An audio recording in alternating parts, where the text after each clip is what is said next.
Good afternoon, Nova Nation. Happy Thursday, and welcome to the first edition of Villanova Sports Talk of 2025. Great to be back. We have a little Villanovan times WXVU collab here today. David Szczepanski with you on this cloudy Thursday, alongside Dylan Johnson of the Villanovan. Going to talk with Dylan. He'll co-host some episodes with me this semester. Also, Dominic Ricchetti will host with me, so looking forward to a full semester here at Villanova Sports Talk once again. Dylan, welcome to WXVU. How are you doing today, buddy? I'm doing well. I appreciate you having me on, Dave. Long time coming. We've been working on this, trying to get each other on to talk about Villanova sports, and I'm glad to be here on this Thursday. Great to have you. We have a lot to get to today. We'll, of course, talk about Villanova men's basketball, we'll talk about women's basketball, and also Dylan is going to be our track insider, at least for this semester. So we'll have some Nova track information for us as well towards the end of the show. But as always, if you're a new listener, we start pretty much a tradition here at Villanova Sports Talk. We'll start with our poll questions. We have 6 of them here today. You can vote on my personal Twitter at WXVU David S. You can follow the station Twitter at WXVU. The first poll question: in Villanova's final 3 games of January, how many of these games will the men's basketball team win? The 3 games coming up: versus Providence, versus Georgetown, and at number 7 Marquette. Will they sweep all 3, win 2 of them, win 1 of them, or win 0 of those 3 games? Villanova Sports Talk poll question number 2: will Villanova men's basketball's Eric Dixon lead the country in scoring? Yes or no? Pretty divided poll so far. So Dylan and I will talk about that in the show. The third poll question: on a scale of 1 to 5, how confident are you that Villanova will make March Madness? The men's team: 5, very confident; 4, confident; 3, somewhat confident; or 2/1, not confident at all. Poll question number 4: who is Villanova's best bench player? Tyler Perkins, Josiah Mosley, or Chris Parker? Also a close poll there. Poll question number 5: will Villanova women's basketball defeat St. John's and sweep the season series on Saturday in New York? Yes or no? And the final poll question: who was the player of the game for Villanova women's basketball yesterday against DePaul? Maddie Weber, Jasmine Basco, Brona Power Cassidy, or other? Please reply. So Dylan and I will give our thoughts towards the end of today's program. Again, you can vote throughout the hour on our Twitter at WXVU David S. All right. So we're going to start here with men's basketball. Just kind of a quick check-in, right? Obviously, it's been a while. Last episode I did was before the holidays, middle of December. Coach Ferrante joined me. The team was at a much different point back then, coming off of the win against Cincinnati. Of course, had the win against UConn last week, which was huge. And, you know, at least for me, Dylan, and to our listeners, I don't think the St. John's loss was a bad loss for the Wildcats. They stayed competitive in the game against a very tough physical team in St. John's. Coach Pitino knows how to coach, obviously, very well. He has a great game plan for Villanova and how to stop them, you know, with the press, stop them defensively. And that environment was really loud. I mean, that was the second game that that St. John's had played at MSG this season, and it was their first since November. So it's been a long time. The atmosphere, Coach Pitino has done a really nice job to revive the atmosphere around St. John's. The loss against Xavier, I think, is what has a lot of people upset because they really, in my opinion, looked like the same team from last year in this game. A lot of the same issues came back in terms of late turnovers, not making shots in the final few minutes, not knowing how to close out games. I mean, yes, they had the win against UConn where they closed out the win, but they really haven't done it for a majority, of the games the past couple years. So that was the game that really concerned me overall. I mean, this was a game that Villanova had an 8-point lead at halftime. They had a 5-point lead with about 2-3 minutes left to go in the game and lose by not just 1, not by 2, but by 6 in Cincinnati. Yeah, I think the biggest thing that, in terms of Villanova, obviously St. John's played a great defensive game. They have one of the most efficient defenses in the country. But the thing that I think seems to worry the most is fatigue. Eric Dixon's only sat 5 minutes in the last 3 games, and I think that's a big worry for people who watch Villanova. They have this great energy throughout, 3 quarters of the game, as you mentioned, Dave. But then when it comes down to the final few minutes, it seems like the team really starts to fall apart, especially the starting lineup as the closing minutes call out. And I think that just comes down to the bench. I don't think Kyle Neptune right now has a depth that he can use to provide some minutes for Eric Dixon, Wooga Poplar to rest throughout the game. And I think when it comes down to it, these guys are just running out of energy. Even the best players in the country, do get fatigued. And I think that's a big issue, especially from the St. John's game and Xavier game. We saw in both of those games, they collapsed it late in the game. Yeah, and I think you bring up a good part with Dixon. I mean, he's still leading the country, right? 25 points per game, 24.8 to be exact. But you look at his last few games, and there has been a drop-off. Now, look, scoring 26, 27 points per game is hard for anybody to do, right, consistently, especially when you get into conference play against some of the best teams in the country. Villanova's not playing it in a conference like the Ivy League conference, with all due respect to the Ivy League. It's a tough conference. You have some of the best teams, top 10, top 15 teams in the country. But, you look at the last 2 games, actually the last 3 games from Dixon. Against UConn, he shot 30% from the field. Against St. John's, 31% from the field. Against UConn, he had 23 points. Against St. John's, he had 18 points. Against Xavier, he had 18 points. But he's had to take a lot of shots to get to those 18. And the reason why I bring this up is I know, Dylan, you tweet about it a lot, on Twitter. Villanova does not play at a very fast pace. Nope. They're very slow, one of the slowest teams in the country, a little better from where they were last year, but they don't have a whole lot of possessions in these games. And when, your star player, and this is, Eric Dixon's been great. Without Eric Dixon, where is this team at all, period, right? But, when Dixon has been more inefficient, Villanova is a team already, they don't have enough possessions to make up for it in other areas. Now, look, you need Dixon to be out there. He's the best scorer, in my opinion, right now. He's the best player in the country. Even the best players have some games where they struggle or they're not as efficient. But for me right now, you bring up a great point, too. Dixon, he's played a lot. I think that fatigue could be catching up with him. But, Coach Neptune, in my opinion, he doesn't have a whole lot of other answers because the depth has been pretty thin. And especially when Enoch Bawachi gets into foul trouble, which he has been, a lot this season, let's face it. Josiah Mosley has done a nice job, but he's also a freshman, still learning, how the Big East goes, still learning college basketball. The injury of Nana Njoku, hurts, obviously. But, besides that, Villanova does not have a whole lot of bench pieces that can score consistently. Perkins has really struggled. We'll talk about him as this, show goes on. But for me right now, I think one of the biggest issues is just, they don't have a whole lot of depth, as you brought up, Dylan. But also, Dixon is inefficient. And that's, like I said, where would Villanova be without Dixon, right? But it just goes, I think it plays into the whole scheme of Dixon has been inefficient. Villanova, they don't move the ball quickly up the court. They take a lot of time. Their pace is not fast. That all kind of plays into a role offensively. But, we'll talk about it too. Their defense in that game against Xavier down the stretch was the biggest problem. Yeah, definitely. And you were kind of talking about offensive efficiency. I had the pleasure of talking with Evan Maya, one of the bigger analytic people in college basketball world. And compared to last season, Villanova, as Evan Maya terms, is the kill shot. 10-0 runs. Villanova gave up tons of them last season. They were one of the worst teams in the country when 10-0 runs were scored against them. Plenty of games last season where 10-0 runs started the game. And now Villanova is one of the least streakiest teams on offense. Games are not decided by runs for Villanova. So it all comes down to, can they hold off teams defensively, which in the last 2 seasons they've been able to do really well. Great, lots of low-scoring games, lots of games where the defense looked incredible. That Villanova basketball, diving on the ball, getting steals, getting turnovers, getting jump balls, and this year it seems to kind of has dissipated. And I think the biggest worry for Villanova heading into the rest of conference play and looking for, a return to the national tournament for the first time in 2 seasons is really trying to figure out how they can stop teams defensively. And as of late, it's also finding a way to outscore these opponents. At first, I think most people could agree that offense wasn't really an issue. Villanova was scoring well, a 100-point game against DePaul. Any team where you can put up 100 points on in the Big East, no matter what this team you're playing. And when it comes down to it, the defense seems to be struggling. Obviously, Ken Pom ranks them one of the worst Big East defensive teams in the country, as well as UConn. And you saw that against UConn. That down to who could score last. And Wooga Poplar putting that final free throw to go up over UConn after 2 missed Alex Caraban free throws. And I think that really comes down to, I think it's an intensity issue. I think Villanova really has a strong intensity when it comes out of games, and then when they come out at the second half, it seems to just kind of disappear. And I think that's something that Kyle Neptune needs to figure out quickly as they come into these 3 games in January. I'm glad you brought up the second half struggles. Villanova in their last 3 games have been outscored 130 to 104 in the final 20 minutes of games.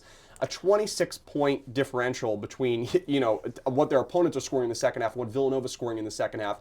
And the Wildcats really last year was an issue of coming out of the gates and sprinting out of the gates, getting down early to teams. This year, it's really been the opposite, right? Villanova has started off the games really well, and then in the second half, when some of these great Big East coaches had the opportunity to go into the locker room, game plan, make adjustments, Villanova in the second half doesn't really have an answer. I think some of that has to do with depth. I think some of it, also has to do, they're not making those adjustments for whatever reason. If it's coaching, if it's the players, if it's the other team just being better and executing more in that time, I think is also important. But, you bring up the offense too. I mean, Villanova has not scored 70 points in the last 3 games. Now, I know, number 9 UConn, they obviously had the win, which is huge. I wish that there was more, of an opportunity to talk about that game because it was a statement win for the Wildcats. Unfortunately, they've backed it up with 2 pretty disappointing losses, especially the loss to Xavier in Cincinnati. But they scored 68 points in New York. They scored 63 points against Xavier. And, Ken Pom has been pretty high in offensive efficiency in terms of ranking Villanova, top 10 for a long time. But, I mean, when you look at the teams, UConn, St. John, Xavier, if Villanova wants to go anywhere, they have to get to around 13 wins in the Big East, you would think, if they, have to make a run in the Big East tournament. Or let's say they do make March Madness. These are the teams they're going to be playing. Not DePaul, where, they scored 100 points. Not Seton Hall, where they scored 79. It's going to be against teams like the Xaviers, like the St. John's, like the UConn. So that is the concern for me, has been Villanova's offense has slid off a little bit. And the second half, their defense cannot find a way to get stops late in the game. I mean, 45 points allowed against Xavier. When you lock them down defensively for pretty much the entire first 20 minutes of this game, Zach Fremantle was pretty bad heading into halftime. He had 7 quick points and then really struggled with the combination of Davion McKnight as well as Fremantle had 20 points in that game. Ryan Conwell, of course, won the game for them. And, it also brings up Villanova's allowed, R.J. Lewis Jr., Ryan Conwell to score 30 points in individual player in back-to-back games.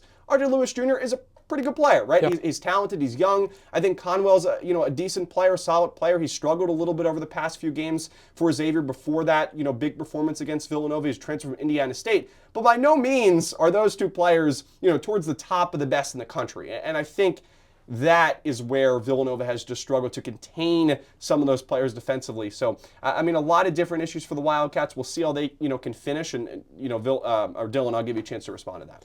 Yeah, I think you bring up a good point. Ryan Conwell, I believe, had 13 of Xavier's last 14 points. And I don't know if that comes down to coaching. I don't know if that comes down to decision making. But I really think if you want to contend in a March Madness level, style bracket, you need to be able to shut down players when they're hot. Eric Dixon has been, Villanova's leading scorer, the country's leading scorer, and teams are starting to figure him out. For a guy like Ryan Conwell to come in and have a career-high 30 points against a defense that has been struggling but has found itself and has been streaky, I feel like just to be able to score the last 13 of 14 points for Xavier really is a highlight to what Villanova has had, I guess, struggles with in terms of decision making. To limit a guy that's been so hot and force the ball into somebody else's hands should be the right decision to make, but it seems like they just let him keep going and going and going until eventually he put the game away for Xavier.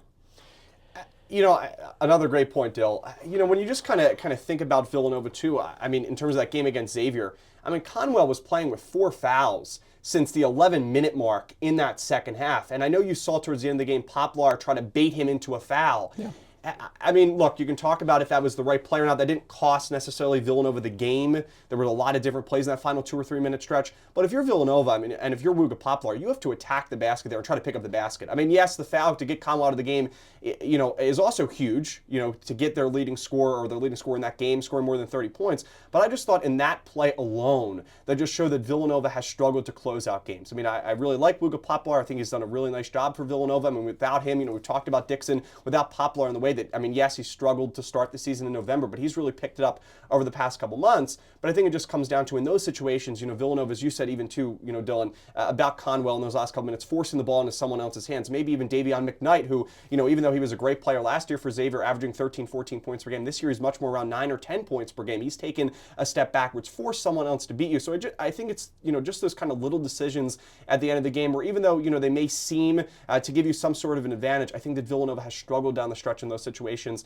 And like, you said, it's great to score 100 points against DePaul, but really when you play some of these better teams in the Big East, the Xaviers, the St. John's, the UConns, you have to know how to beat them late in the game. And Villanova, when you just look at their track record over the past 3 years, and they've had, right, Eric Dixon has been, the mainstay for Villanova. They've had other players try to come in, and they just can't figure out a way to win games and execute lately, not just offensively, but also defensively. Yeah, and we talk about closing out. I think that comes down to that's their biggest issue. Even UConn, to have a lead at the half, Villanova does really well when they lead at the half. They've struggled. I mean, besides that Butler game on the road where they had that 13-0 run to kind of come back and win that game against, they were down at the half. There's really been struggles to win games when they're losing at halftime, and even Wooga Poplar comes down to decision making. I think too. I think in the end of that Xavier game, Jameer Brickus drove to the net, but he kicked one out to Tyler Perkins, who has been struggling from deep, and he missed that from the corner. I think it just comes down to these very small, minute decisions that kind of add up. And Wooga Poplar, like you said, trying to draw that foul, he's been great for Villanova. He's averaged, I think, 18 points over the last 6 games. He's really been keeping the offense together, especially with Dixon being kind of shut down, by defenses that Villanova faces. A lot of teams are finding ways to double Dixon and force him to push the ball out of double teams. And obviously, Dixon's been showing that he's been getting better at passing. I mean, I think he had a close to a season high assists in that game against St. John's. Obviously, it didn't turn out the way they wanted it to, but he was really moving the ball well, especially, Rick Pitino loves to double team.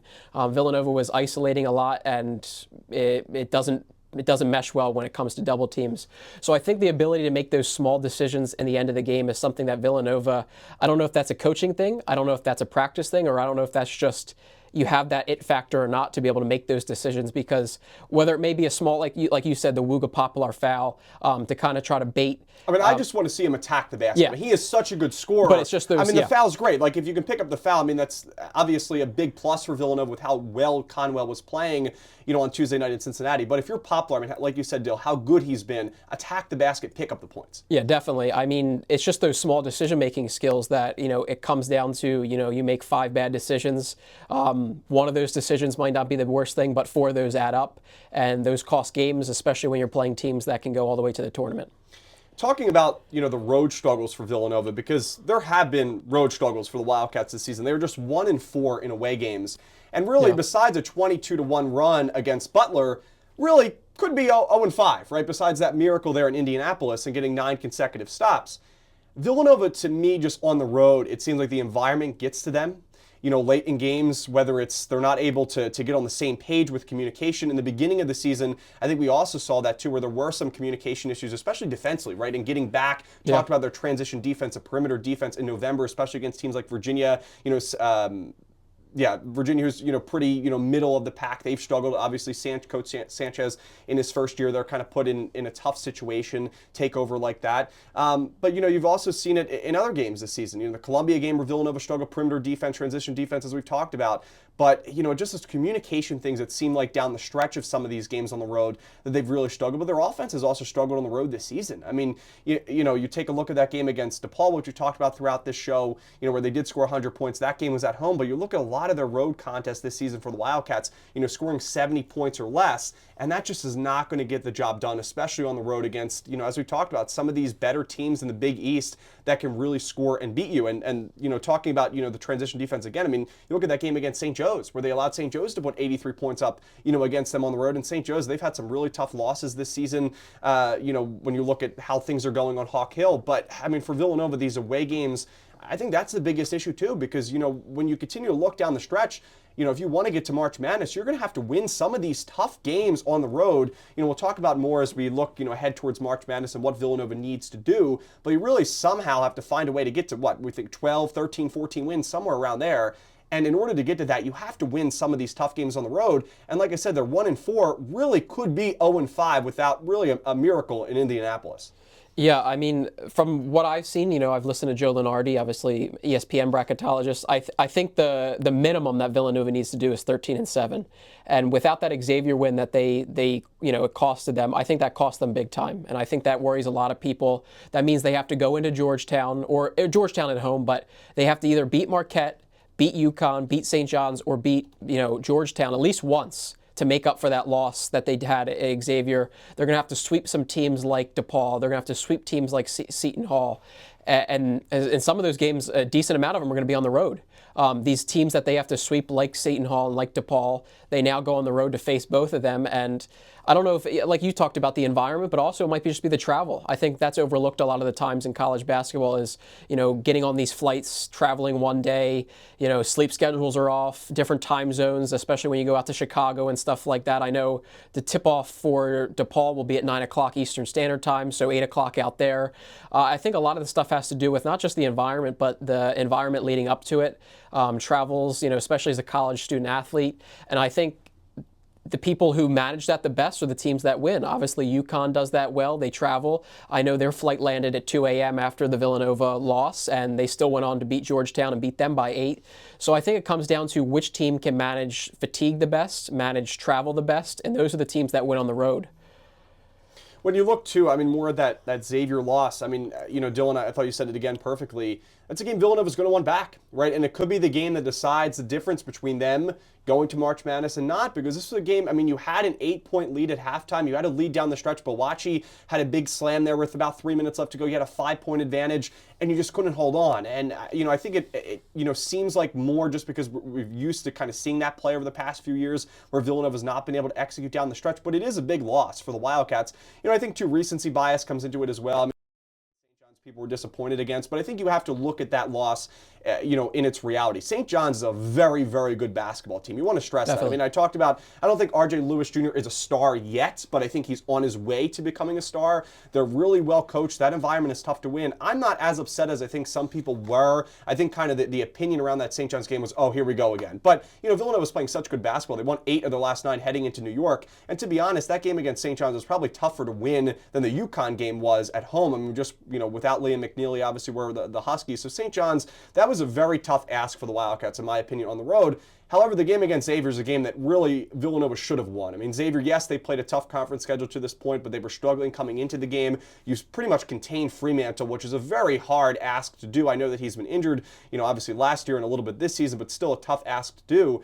You had to let someone else beat you, and Kamel did beat you, but he scored more than 30 points, which is, not just letting someone else beat you, but, have a great game, phenomenal game against you, which I think was definitely one of the biggest issues for the Wildcats. Villanova have a chance to get back into the win column tomorrow night at the Wells Fargo Center in South Philadelphia, 7 p.m., Villanova versus Providence. And, I said it in my game recap yesterday on my social media. You hate to put the must-win tag on a game that's going to take place on January 17th, but for the Wildcats, it is pretty much a must-win. You have to beat a Providence team that Villanova is better than on paper. They're better than when you look at, pretty much every single stat. They are going to be, just when you look at Providence, Jaden Pierre is kind of the leading scorer right now without Hopkins, who has been injured once again this season. He last played in early December.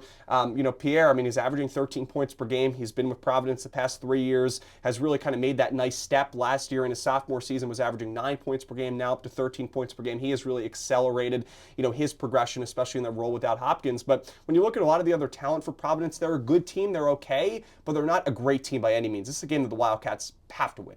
Yeah, you said it before I could even get to it. It's a must-win game, in my opinion.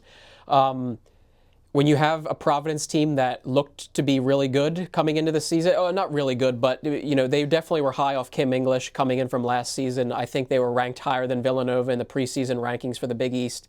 You got to sweep them, in my opinion, if you want to have any shot at March Madness. And you have a game here at Wells Fargo Center. It's the first game of the year. It's a whiteout. I think this is going to be probably the biggest environment, the biggest crowd that they have on their side, probably besides the UConn game. It's going to be such a big environment. Wells Fargo Center is always a great environment, the tailgates and everything. If Kyle Neptune and Villanova loves to feed off crowd, as you said, they only have lost one game at home, and that was that Columbia game that was a 10-point loss at the beginning of the season. Looking forward, there's so many teams in the Big East that are well. There's Marquette, there's St. John's, there's UConn, and that's not saying that Creighton can't beat you again. You do have to bring them here at home and beat them in the Wells Fargo Center. So if you can't beat any of them, you have to sweep these teams down here on the bottom. Providence is 9-9. They're 3-4 in the Big East. You got to capitalize off of 2 consecutive losses. They haven't had Villanova hasn't had 2 consecutive losses since November. That's St. Joe's game and that UVA game. So to have 2 back-to-back losses against against a really good St. John's team and a Xavier team that they probably could have beaten, or should have beaten, I should say. To come in and beat Providence in January, it's kind of scary, but it is a must-win game this early in the Big East Conference games. The player that I would watch out for the most for Providence, Bensley Joseph, a senior transfer from Miami, scoring almost 12 points per game. He scored just 2 points against Creighton, was 1 for 10 from the field, but when he gets hot, he can really hit a lot of shots. He was 7 for 9 from behind the arc against Seton Hall, 8 for 10 from the field, had 28 points, 5 assists. He also scored 18 points against Butler. So he's a guy, I mean, especially when you look at the individual performances the past couple games, where you saw, R.J. Lewis Jr. have a phenomenal game, more than 30 points, against Villanova on Saturday, and then you have, Ryan Conwell come in, score 34 against you, when playing for Xavier on Tuesday. Bensley Joseph is the guy for me to watch out, paying attention to this game. He can get hot for this Providence team. I think Pierre's a pretty good player as well, but just when you look at the streakiness and, how well he can shoot the ball from behind the arc, 43% from the field, but like I said, 7 for 9 against Seton Hall from behind the arc, 3 for 6 from behind the arc against Butler. He also had 3 threes against St. John's in December, so he can definitely shoot the ball well. Bensley Joseph, the player to watch for me for Providence. Yeah, I mean, this Providence team looks a lot like Villanova in terms of, returning. They're only returning 32% of their scoring from last year. And I think that's a big issue with this transfer portal era, is being able to communicate well at the beginning of the season and find communication quickly. And I think Villanova struggled with that early in the season. Kyle Neptune talked about it. The players talked about it, finding a way to mesh with a new, 9 players for Villanova. I think, Providence, I don't know the exact number of players that they picked up this offseason, but they have a couple freshmen in the lineup. They just have to figure out a way to communicate, and I think, like you said, Joseph is probably one of the scarier players that they're going to have to find. He's vetted. He's a senior. Jaden Pierre, obviously, too, 13.1 points per game through this season. I think Villanova needs to figure out a way to fix their defense on the perimeter. I think Providence, they're nothing crazy from deep, but I think a lot of teams aren't good from three-point range, like Seton Hall. And you notice they come out and they like to shoot the three-point ball against Villanova. I think it's something on tape that other coaches see. I think it's a vulnerability that Villanova has that they need to figure out quickly. And teams that can shoot the three-point ball well seem to beat Villanova and have no trouble doing it. I mean, my thoughts on the perimeter defense is this is what Villanova is. They're not going to defend the perimeter very well. You have a large sample size now, 17, more than 17 games in. I think this is what Villanova is at this point. They're a bad, defensive team at the perimeter. I think they can get better at it, and I think they have shown signs that they have progressed, right? When you think about that loss against Virginia and how, tremendously they struggled in November. Yes, they struggled against Creighton, but I thought they were better against, Butler. They were better against Seton Hall. But, I think you just have to kind of admit that Villanova is not a good defensive team at the perimeter. I think they can get better. I hope that they can get better. But I think just to say that all of a sudden they're going to fix it and be this great team, from behind the arc is crazy. Also, too, because, you look at a lot of teams, they try to force the issue, against Jameer Brickus, who, is at a disadvantage because of his size at the perimeter. And teams, they take advantage of that. They knock down shots, which a big part of it is other teams executing. But for Villanova, I think you just have to kind of admit, what they are defensively, at least at the perimeter at this point. That's a big reason why a lot of the analytics are not in favor of the Wildcats, because now you have a large sample size, right? You sit in, pretty much at the middle of the Big East Conference season, right? Villanova 4-3, 7 games in, almost at the middle. And you just look at, where they're ranked currently now in Ken Pom. Villanova defensively right now 165th in the country, right? 18 games in. For me, that's not going to change. When you look at Providence, they are 90th right now according to Ken Pom. They are 86 in offensive efficiency, 104th in defensive efficiency. So pretty even, like Dylan and I have been talking about for most of the show. I mean, this is a Providence team that they're good, right? They can beat you if they get hot, but they're not a team that is going to shoot the lights out. When you look at their, kind of resume, if you will, they're 0-4 in quad 1 games, 2-4 in quad 2 games. They did have a pretty solid win against BYU. They also beat DePaul, which is technically a quad 2 game because that game was on the road. In terms of quad 3 games, 1-1. They had a win against Butler, lost to Davidson. They're 6-0 in quad 4 games. Of course, this would be a quad 1 game for Providence coming to South Philadelphia. Friars look for their first quad 1 win. Villanova just looks to get back in the win column. We'll take a break here on Villanova Sports Talk. When we come back, Dylan and I will talk about the women's basketball team. A big win yesterday morning for the Wildcats against DePaul. We'll also, of course, preview towards the end of the show. We'll, of course, talk about the poll questions, but also Dylan will give us a quick update on the track team as they get things started here in January. We'll be right back after this here on Villanova Sports Talk. Stay tuned. You're listening to WXVU, the 89.1, The Roar.